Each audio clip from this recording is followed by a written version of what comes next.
The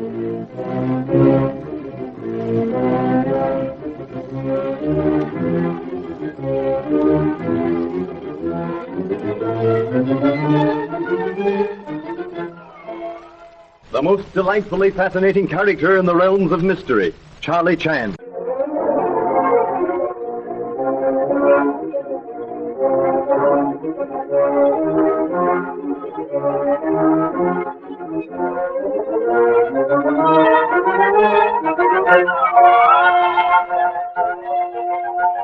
Charlie Chan had originally come to Pineview to trace Dudley Ward's missing son, whom Ward had believed had been born to Landini, the noted opera singer, after her separation from him. Landini is murdered, as is Dr. Swan, a suspect in her murder. Charlie Chan has journeyed to Reno to interview Miss Meacher, Landini's secretary. There he learns that Ward and Landini had a son, but that he had been killed 3 years previously. The mission for which he had come had been fulfilled, but he remains at Pineview to bring to justice the murderer. The mixed cigarette box lid, the pink scarf in the dead woman's hands, evidences of poor eyesight stay uppermost in his mind as clues as he walks into the study dimly lighted by the fast-dying twilight. Well, Inspector Chan, back earlier than I thought you'd be. Welcome back to Pineview, Inspector. Ah, Miss Beaton. I did not see you in the twilight. And it is a gorgeous twilight.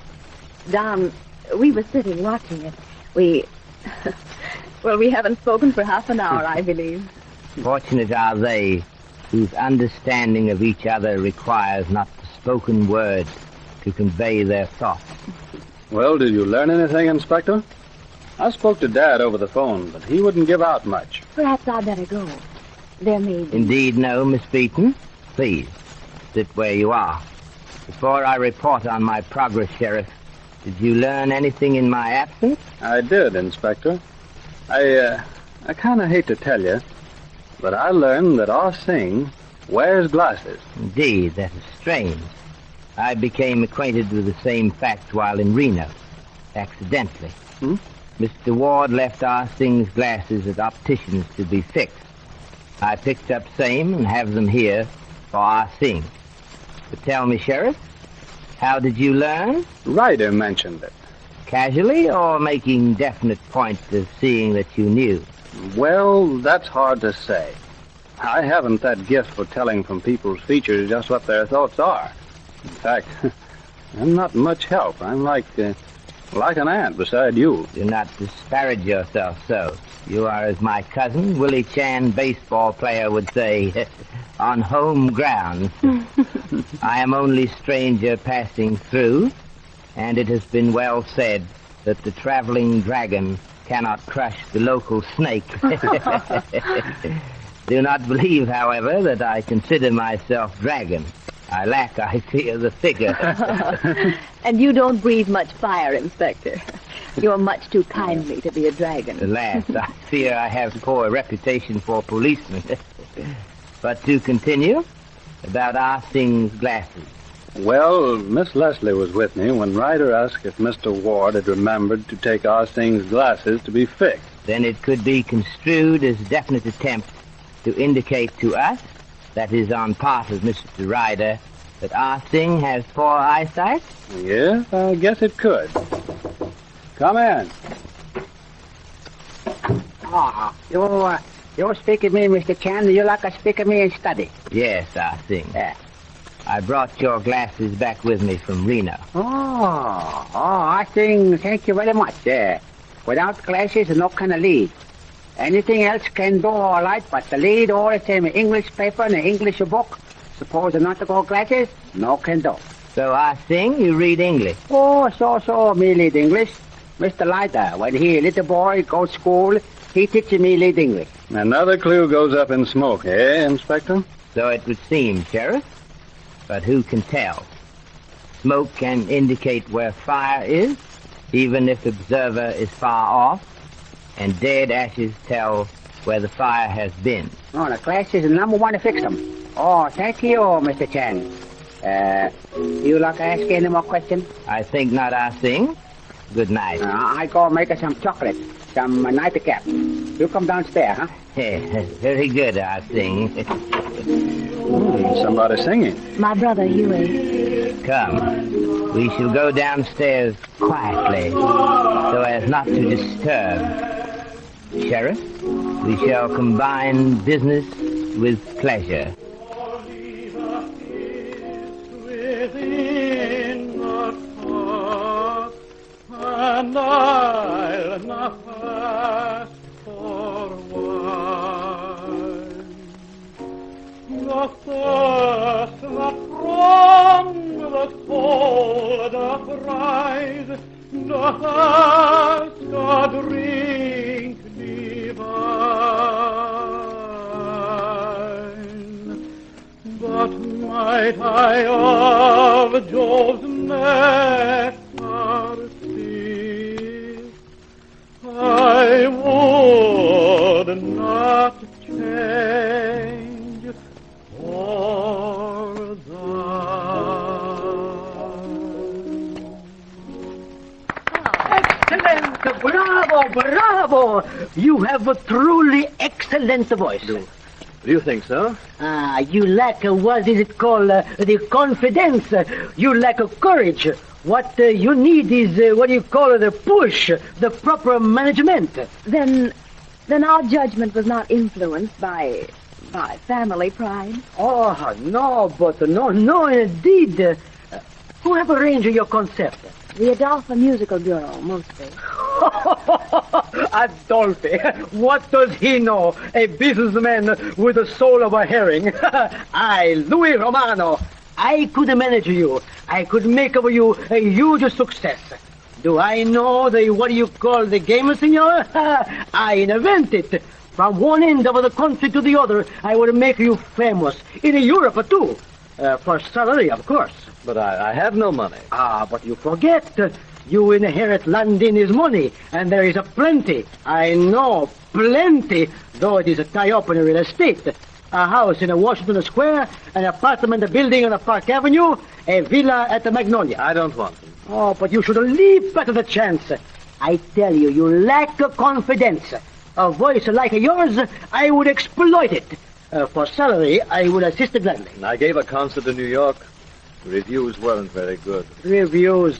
Bah! Critics, they are sheep. They never lead, they follow. New York. What is New York? Or London, Paris, Milan? But you must place yourself in my hands. You must believe in yourself. I tell you, you can sing. What do you think, Mr. Chan? To me, it sounded most beautiful. You see? What have I said? A layman, an outsider, one who knows a little of music, even he says so. You will believe me, Louis Romano, conductor opera, impresario, born with the music in the soul. I tell you, with Landini's money... But I won't take Landini's money. Do not worry, Mr. Beaton. You will not be called upon to take it. It was not left to you. Oh, I'm so glad. And it's worried me ever since. Then Landini's will, it was never signed? It was not signed. It was not signed. I am so sorry, Mr. Beaton. I will not be able to accept the position you have so kindly offered me. I will be otherwise engaged. Oh, but I repeat, you have a wonderful voice. You needed the confidence. Mr. Chen, if Landini die, what do you call interstate? Her property is left to her son, perhaps. You mean she had a son? You yourself said so? No, no. I had no real knowledge on the point. I was... Lying? I was desperate. I explained that. Any chance that offered. Have you ever suffered? Have you ever been hungry, Mr. Chan? You are telling the truth, Romano, unconsciously. Landini had a son. Oh. But he died 3 years ago. Poor Landini. That was just before our marriage. I would not know.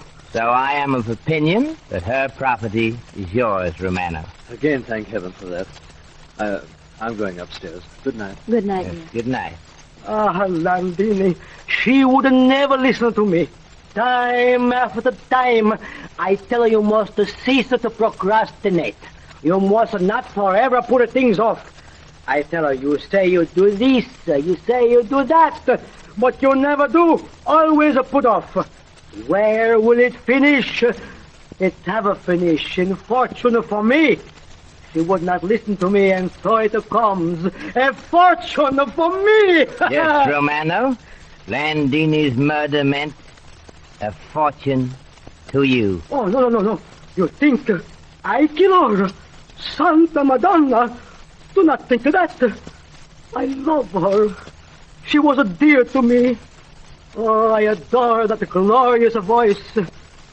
Oh, you do not think that I, Louis Romano, would silence that? For the present, I do not think at all. I say for the present, good night. Was Romano really surprised to find himself heir to Landini's estate? Or is he, as of old, a good actor, simulating surprise? Inspector Chan will be with us again with another gem of Chinese philosophy.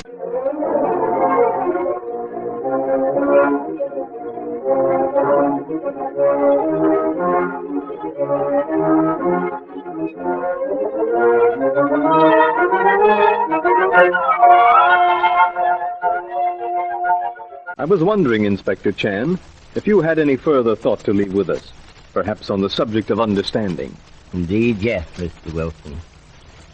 Man may store up riches, surround himself with beautiful paintings and rare books. But if he have not understanding, he is veriest beggar. Man may have no more than bowl of rice and crook of arm on which to lay a weary head. But if he possesses understanding, he is richer in fact than fabled wealth of Eastern potentates. Thank you, Mr. Chan. It is much honor, Mr. Wilson. I bid you good night.